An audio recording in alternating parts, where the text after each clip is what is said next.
I'm Rachel. And I'm Leah. And this is Hashtag History, the podcast for both history nerds and history haters alike, where we dive into history's greatest stories of controversy, conspiracy, and corruption.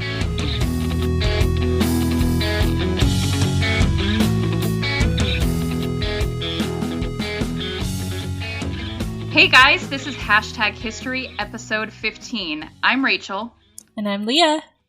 And Leah, tell me how you're feeling right now. I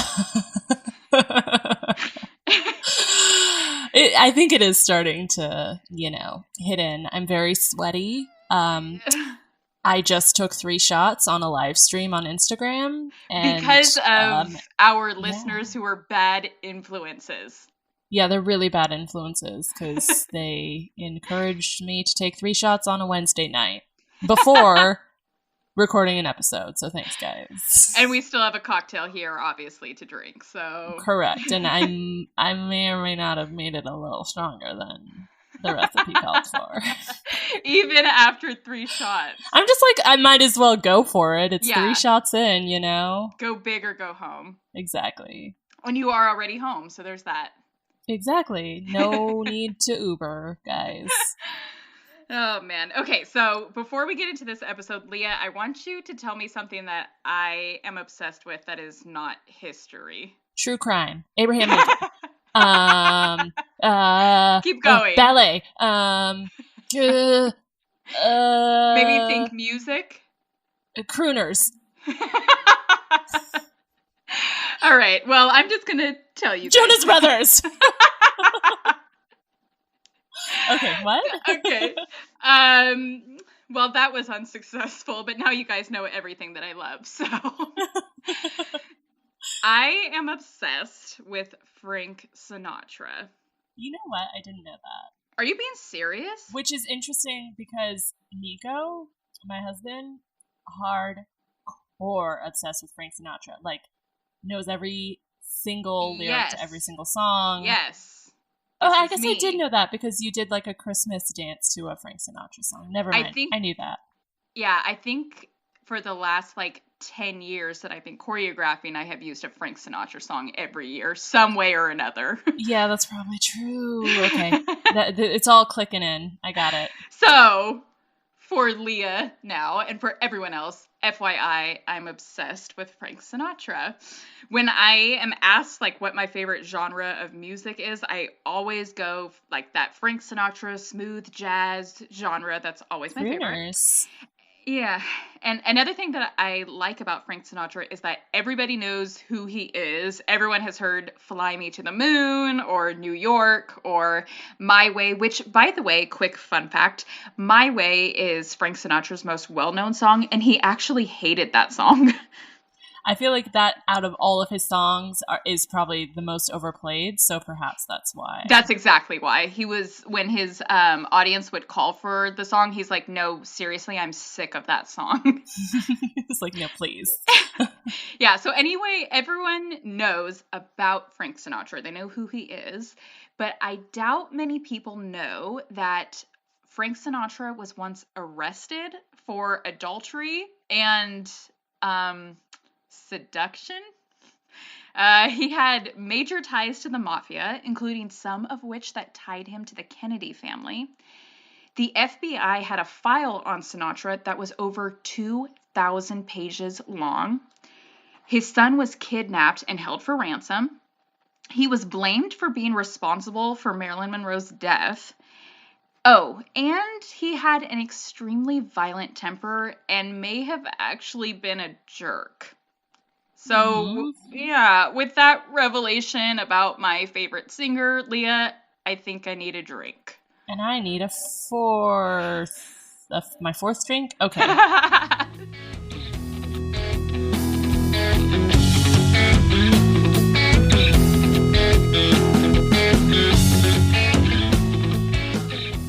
Go for it. All right, so I've decided I kind of want to do a theme song for our cocktail segment. What do you think? I love it. I love it. I love it. Okay. I don't know how it's going to happen, and it probably never will, but I think I like that idea. I love that idea.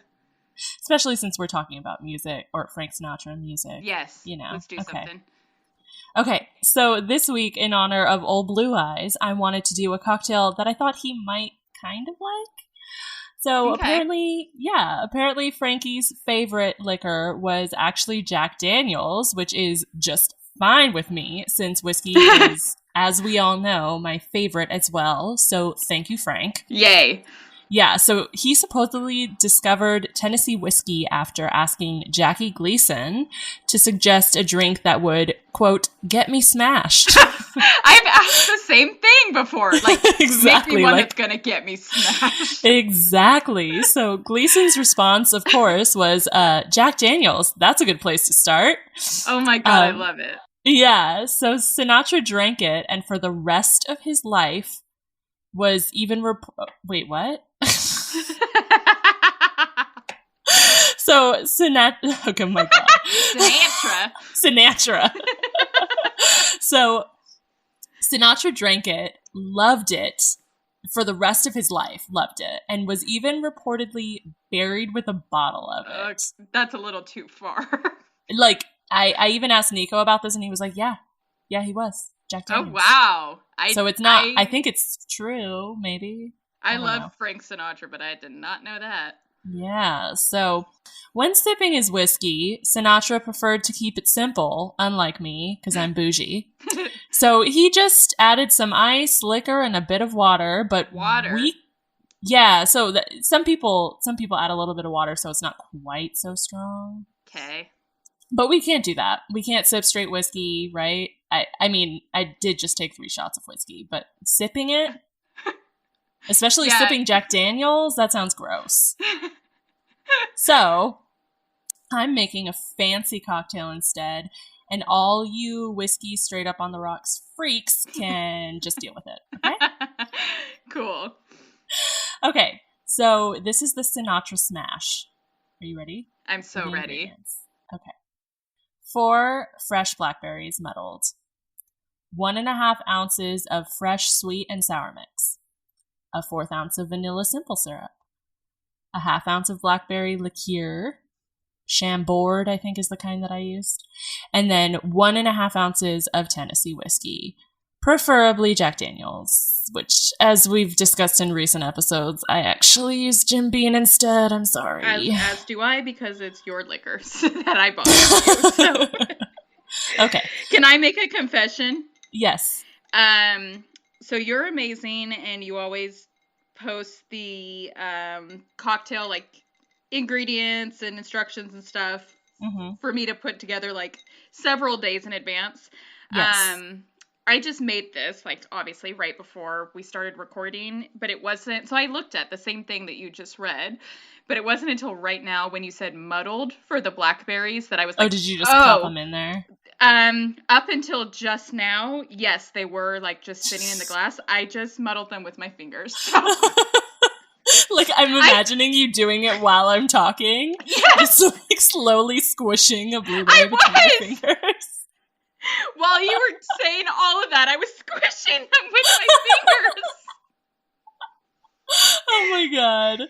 I love it. Oh, anyway, great. My blackberries have been muddled. And my fingers are now red.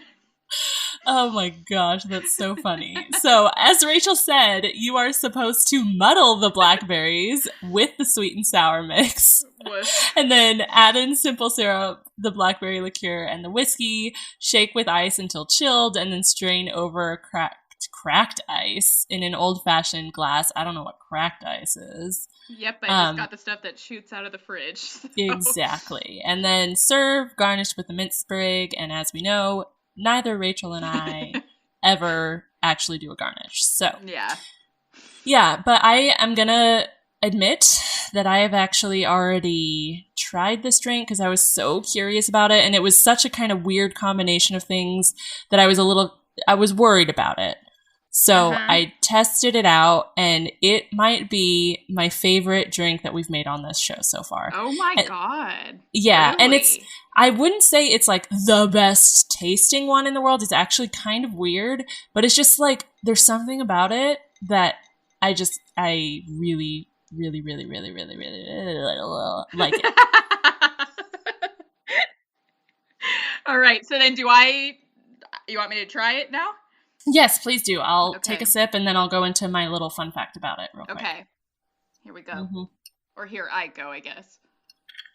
My one thing about it is that the muddled blackberries, I guess it does say strain it, but my little shaker, the strainer actually lets a lot through. So there's like a lot of the blackberry chunks in it. And like, I don't hate it, but at the same time, I'm like, I don't want chunks in my straw. I feel the opposite way. People you like it? Well, no, I like it, definitely. Don't come at me, people that don't like orange juice with pulp. I like it both ways, but I also do like pulp because I kind of like some texture. It kind of makes it feel like a smoothie. So with this, my blackberries are actually all down at the bottom, and I wish they were like mixed throughout the drink so I could kind of chew them too. Yeah, no, I feel that. I have a straw, so it just sucks. Got it. I'm sucking them up the straw as I go. Got it. Yeah. I really like it. This is a great one.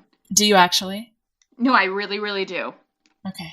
It tastes like, what does it taste like? It tastes like sweet whiskey. Blackberries?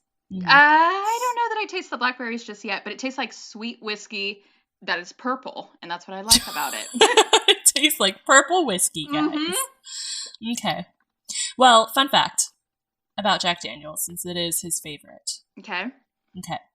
Did you know that Jack Daniels cannot actually be sold in the county it is produced in? No. Yeah, so Lynchburg in Moore County, Tennessee is actually a dry county, which I didn't know that those still existed. No. TBH. Yeah. Especially not some place that makes me think of Tennessee whiskey. That song. Yeah, what? And especially in a place that produces Jack Daniels. Like, come on, guys. That's crazy. Yeah, so the people that work at Jack Daniels, they actually have to go out of the county to buy Jack Daniels. That is crazy. So much for an employee discount. That's true. I wonder if they have like coupons or something to give them. That is crazy. Yeah, I thought that was interesting. Well, this is delicious. Thank you. Yes, and cheers to Frank for, also liking whiskey, because that just made my night. Cheers to Frankie. Cheers to Frankie. Now let's learn what a dickhead he was. Oh, man. Well, I guess that's actually where I wanted to start. This episode was kind of with somewhat of like a mission statement or a disclaimer, because this episode is in no way supposed to be a bashing of Frank Sinatra, a bashing of Frank Sinatra, because as I have already shared, I am quite literally obsessed with his music.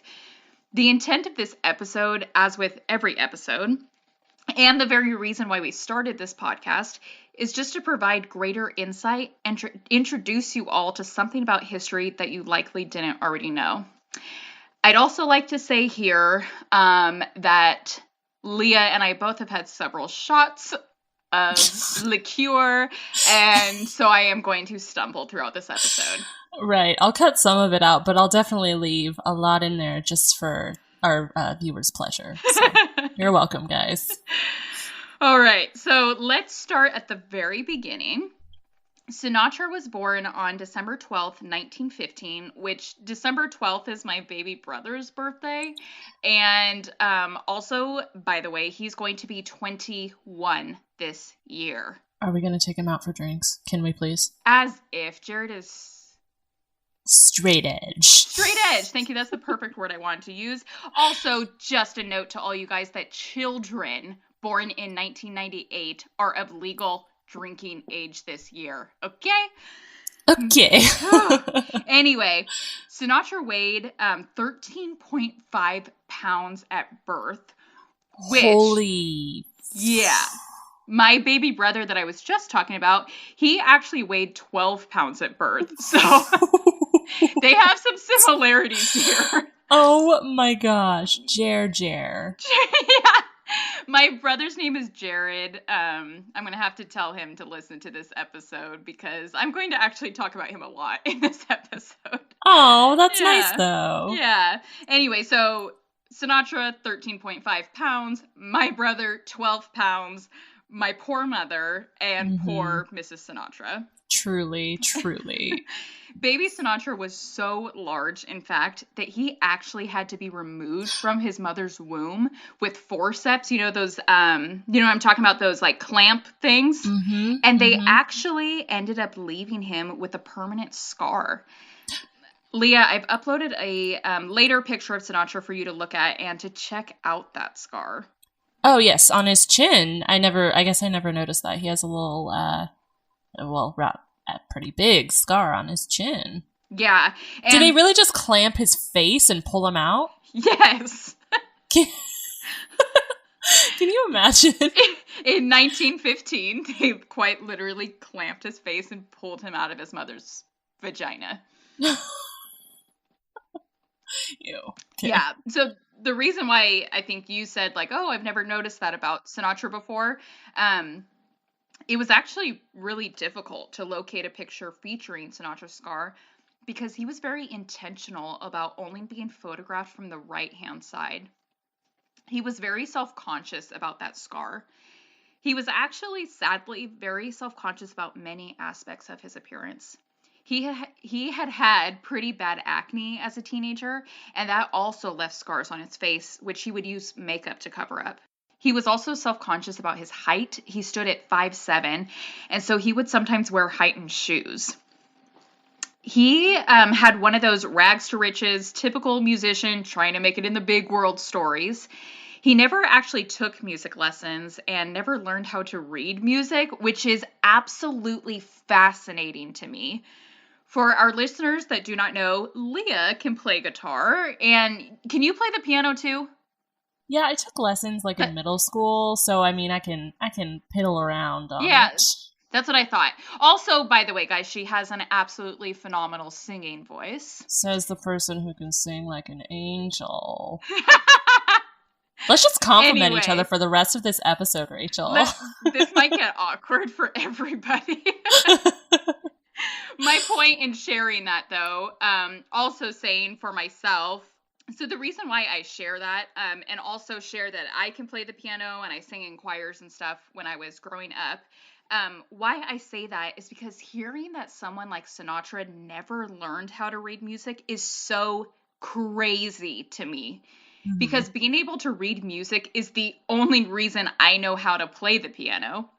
Yeah, and I do have to say, like, I wouldn't say reading music comes, at least not anymore, now that I don't do it, like, on a daily basis. It doesn't come naturally to me, but there's no question in my mind that anytime I sit down at a piano, I could figure it out. You know what I mean? Yes. Like, I can look at, if you have the music sheets in front of you. I can figure it out. Yeah. Yeah. Yeah, that's why it's just so crazy to me. Sinatra, he was expelled from high school after only 47 days because of rowdy behavior, and then did his best to make his way as a musician with singing at local social clubs and even singing for free on radio shows just to get his name out there. Wow. Yeah. So fast forward to the Frank Sinatra that we all know as one of the best-selling musicians in the world with over 150 million records sold worldwide. Because this here is where we get into the juicy stuff about Sinatra that not everyone knows. So let's talk about his love life first. Leah, are you familiar with Sinatra's love life at all, or any of the women that he may have dated and or married? I feel like as soon as you start throwing them at me, I'm going to be like, yeah. But I couldn't name them. I do too. That's all right. So let's talk about baby Sinatra that got married when he was but 19 years old to Nancy Barbado. They had 3 children together with a baby actually between number 2 and number 3 that was aborted when Nancy could tell the marriage was declining. Frank but then number 3 came in and she was like, might as well. You know what? Having been in some relationships myself, the roller coaster goes both up and down at different times. So sometime between number 2 and number 3, things weren't looking so great, but by number 3 it was. I don't know. All right. Why that marriage was declining, there were several reasons, but the main one being that Frank was stepping out with several other women, including Marilyn Maxwell and Ava Gardner, who will come up again shortly. His infidelity led to their divorce, but they continued to love each other for the rest of their lives. In fact, they would still talk on the phone late at night and make visits to one another over the years. Nancy Barbados Sinatra only just passed away last year in 2018 at the age of 101 years old. Dang, girl. Very cool. What is she drinking? Obviously not whiskey. Not whiskey. Water. Lots and lots of water. Lots and lots of water. Like I mentioned earlier, Sinatra began an extramarital affair with a woman by the name of Ava Gardner, who also ended up becoming wife number 2. In fact, Sinatra's divorce from Nancy was finalized in October of 1951, and then he turned around and married Ava on November 7th, 1951. Oh, and then separated only 2 years later after an absolutely insane relationship that involved a very public abortion and very public fights. Similar to his first marriage, though, Sinatra continued to be somewhat involved with Ava over the course of the next several years and continued to support her financially. I'd say Sinatra learned a thing or two with his next marriage because he did at least wait almost 10 years before remarrying in 1966. But maybe I shouldn't give him that much credit because in 1966, Sinatra was 50 years old when he married 21-year-old actress Mia Farrow. Ooh. Yeah. Sinatra demanded that Farrow quit her acting career to be a stay-at-home wife while he pursued his own. While he pursued his own acting and producing career. They made an agreement that she would be in one more film, Rosemary's Baby, but this ended up being the demise of their marriage. Rosemary's Baby ended up extending beyond the initial filming schedule, which pissed Sinatra off. 1, because they had had a deal, and 2, because he had actually cast her in one of his own movies, The Detective, and her filming schedule for her movie changing meant that she didn't show up to film for Sinatra's movie. Oh, that doesn't look good. Yeah, no, that's super awkward. But I mean, it was Rosemary's Baby, which is like critically acclaimed, right? Isn't it? Oh, yeah. Oh, yeah. Yes. Yes. It's a big deal. Yeah. Sinatra had his attorney serve her with divorce papers on the set of Rosemary's Baby. As with his other marriages, though, he and Farrow continued to be friends even after their divorce and all the way up until Sinatra's death.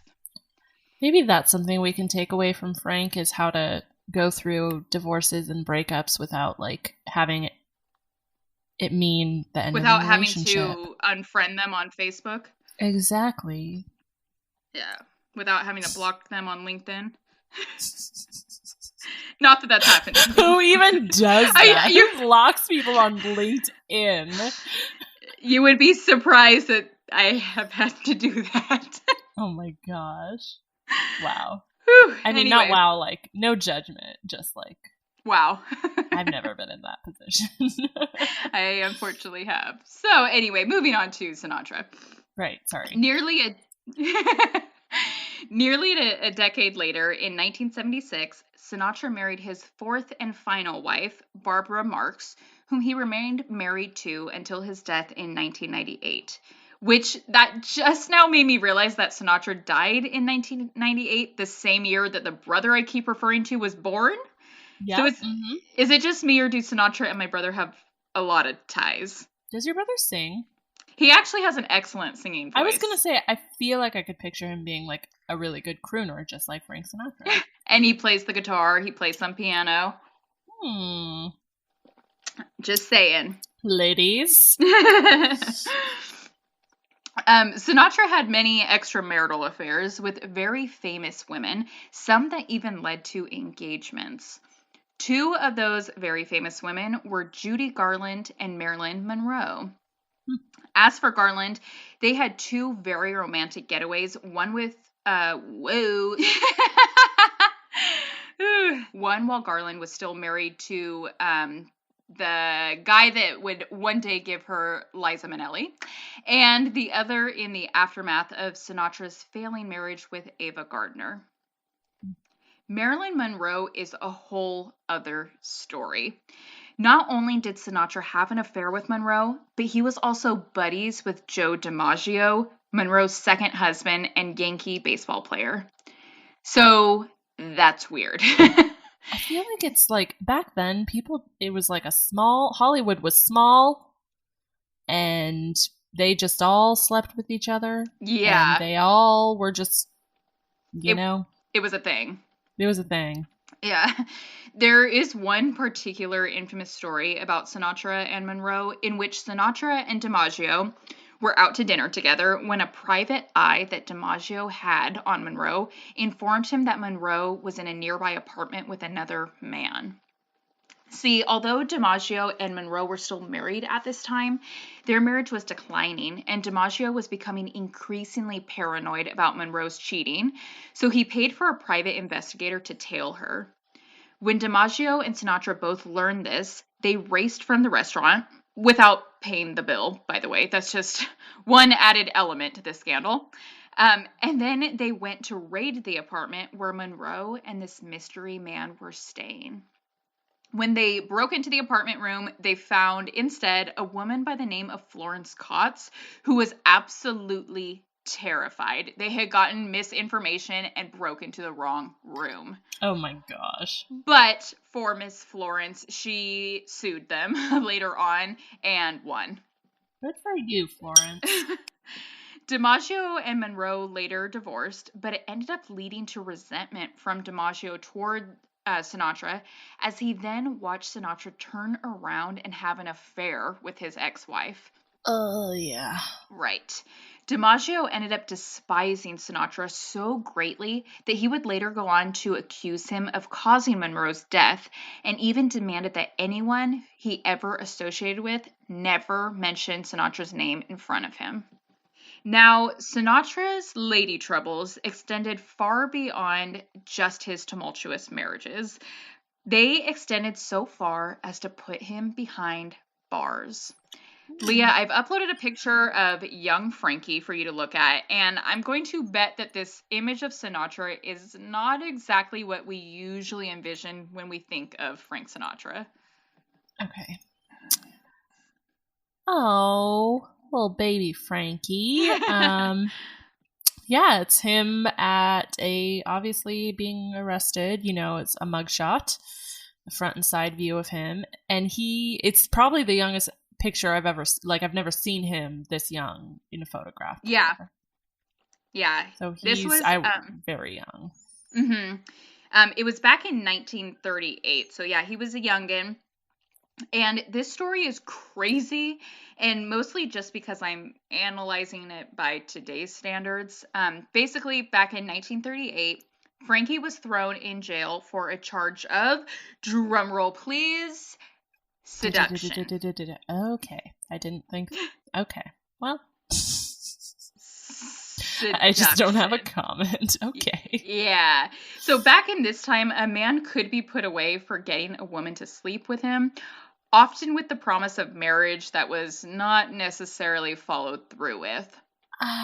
And this was... That's interesting. Okay. Yeah, it was criminal because it ruined the woman's reputation. I did some hefty research about this because I, of course, want to know if this situation that happened with Sinatra and another woman was consensual, in which case, if it was not consensual, you would understand why he was charged, although I would think this would be a charge of assault or rape or something, which were charges you could be put away for in the 1930s. But no, he was charged with seduction. Which leads me to believe, was it the police officer who arrested him's niece? You know what I mean? Oh, I never thought of something like that. Yeah. I mean, I'm sure it was 1930s. Thought. Yeah. I know different standards, different totally, like, worldview back then. But it's really hard for me to believe that they would actually arrest someone for just picking up a lady friend. And sleeping with her and then not marrying her. It gives the brain some stuff to noodle on. He was quickly released after being charged, only to be thrown back in jail a few months later after investigators had conducted further research and found that this woman that he had slept with was actually married. This escalated the charges to adultery, and after 16 hours behind bars, once again, Mr. Sinatra was released. Was he famous at this point? Not quite yet. Not the hype of his career. This was kind of the era when he was still kind of singing at local social clubs and stuff. Okay. Yeah.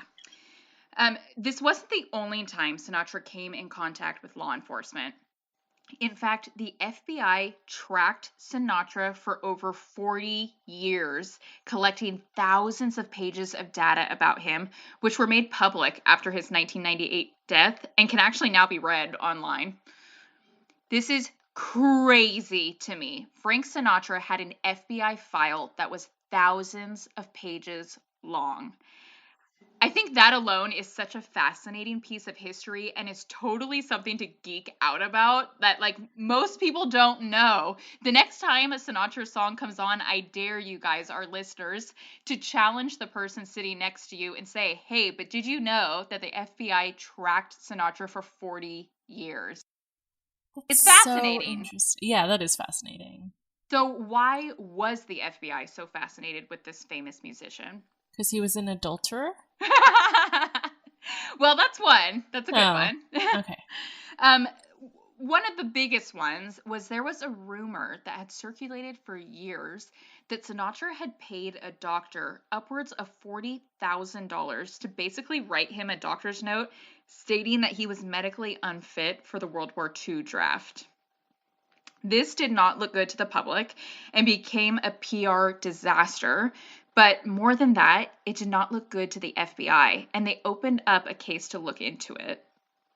Another document located in Sinatra's FBI file was a letter written by an anonymous citizen who had a bit of paranoia and wanted the FBI to keep an eye on Sinatra because he was afraid that someone like Sinatra, who was loved and adored by so many, could be the next Hitler that could easily sway and persuade the general public. The majority of Sinatra's FBI file, though, had to do with his ties to the mafia. And let me tell you, those ties ran deep. Although Sinatra always denied having any association with the mafia, there's just too much evidence supporting the contrary. In fact, one of Sinatra's closest friends was infamous mobster Sam Giancana. Sinatra and Giancana. I'm trying to say that right. Giancana. I would think it would be Giancana. Let's go with Giancana because that sounds better. Okay. Sinatra and Giancana did many under-the-table favors for one another. For example, hey, are you being weird? Hey. You can cut it out. I'll cut it out. No, I liked it. It was good. You were like, interested. Okay. Here are actual examples of those under-the-table favors. Sinatra performed at Giancana's club in exchange for favors like acquiring more votes for the presidential campaign of John F. Kennedy and getting out of a music deal contract. He even played a middleman between Kennedy and the mafia for a time and eventually introduced JFK to Giancana's girlfriend, Judith Exner. And if that name sounds familiar at all, it is because she became one of JFK's most infamous affairs. She also ended up serving as a liaison between Kennedy and the mafia, and the FBI has long suspected that her coordinations with the mafia is what ended up winning Kennedy the presidency. Sinatra also introduced Marilyn Monroe to Giancana. In fact, more recent claims state that Monroe spent her very last night on this earth before her tragic death at Sinatra's lodge with none other than Giancana. Later in life, the mafia began to turn on Sinatra. The more involved he became with Kennedy, the less they trusted him. Sinatra also testified before a grand jury regarding mafia corruption in casinos, and this officially ended the friendship. One of the craziest stories about Sinatra occurred on December 8th, 1963. Leah, I don't know if you can recall just right off the top of your head another huge event that occurred in American history in 1963. I don't know. There's a lot. It has to do with JFK. His assassination.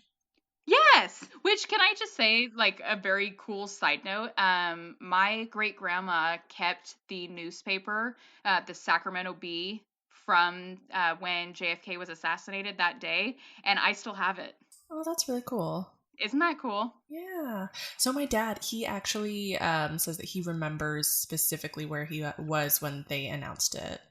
Really? Yeah, he was on the playground. He was like 6, I think, or something. Oh, wow. That's crazy. Yeah, so you're right. It was the assassination of JFK, and it happened in November of 1963. So literally only days before the incident we're talking about here.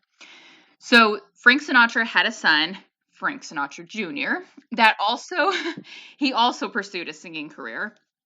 Now, these two high schoolers, Joe Amsler and Barry Keenan, they decide on a get-rich-quick scheme to kidnap Sinatra Jr. and demand ransom from Papa Sinatra himself. Sinatra. I'm trying to differentiate. For Junior, I'm going to refer to him as just Junior. Mm-hmm. And then, I guess when I say Sinatra, I'm talking about his dad. So Junior is chilling out at... Why did I forget how to say Harrah's? Harrah's? Girl, it's Harrah's. God, see? You're a NorCal girl. You should know this. That's what I was just going to say. Why did I just forget that? Because the next thing I say here is that's one of the places I've been before. So Junior is oh my God. So Junior is chilling out at Harrah's Club Lodge in Lake Tahoe, which is cool to talk about a place that I have been before. Have you been to? Probably. I'm pretty sure we've been there together. I was say, wait a second, we were there together. Anyway, so he's resting there in his dressing room since that's where he was performing that evening. Amsler and Keenan, who had been following 19-year-old Junior around for weeks to track his movements, followed him to the club and knocked on his dressing room door, pretending to be delivery guys. They get inside and find that Junior is not alone. He has a buddy with him. They tie up the buddy with tape and then blindfold Junior and escort him out of the club and into their car outside. Leah, because we are creeps and watch too much true crime, can you spot the big mistake that the kidnappers made here? You should never leave a witness alive. Yes! Duh. So I'm not making it. God, we're so creepy.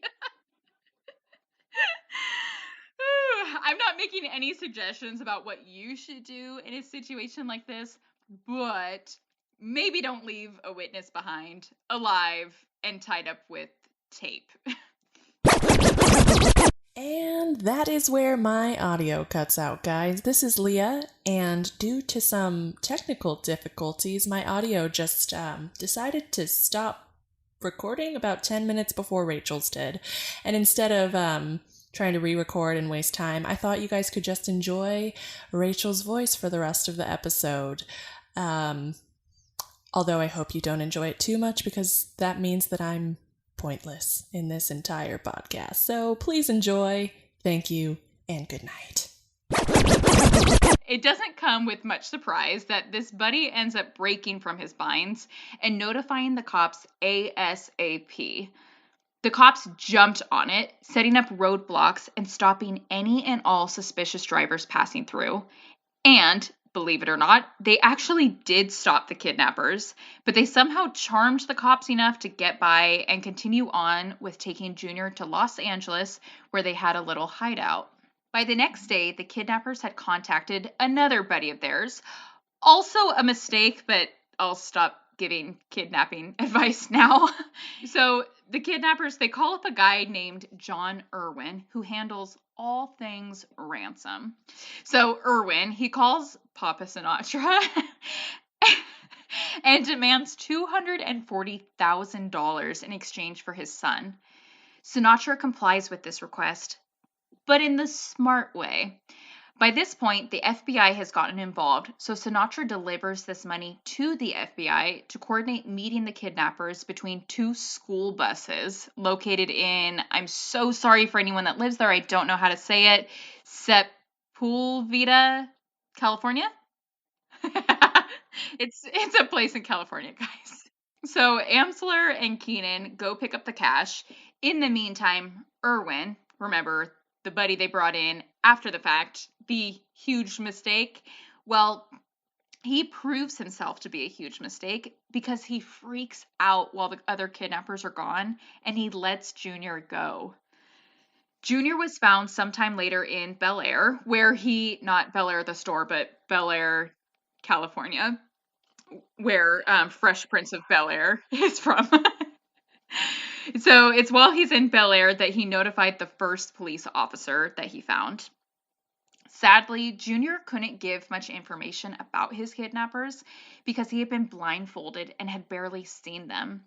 But poor Irwin, bless his heart, not only was a nervous Nelly, he was also a talking Tiffany. Is that a thing? He ends up blubbering to his brother about the whole incident, and his brother then calls the FBI. The FBI swept in and captured Amsler and Keenan. Because people are haters, there were, of course, those that suggested that the kidnapping had been a publicity stunt on the behalf of Junior. I guess it's up to you to decide. There are a ton of pictures from this incident for you to check out. Yeah, so we've talked about events and crazy things that happened to or because of Sinatra. But let's wrap up this episode by talking about Sinatra himself and his personality. I want to start with the really awesome positive things about him. Many people have stated that he was an extremely generous person. One example would be all of those failed marriages. He remained friends with many of them and even continued to financially support them over the years. As for all of the FBI agents that helped with Junior's kidnapping, Sinatra bought them all expensive gold watches. Frank Sinatra was also a major advocate for civil rights, and this is years before Brown v. Board of Education. He wouldn't perform at clubs that his black friends were not allowed to attend. He wouldn't stay in hotels where black people were not allowed to stay.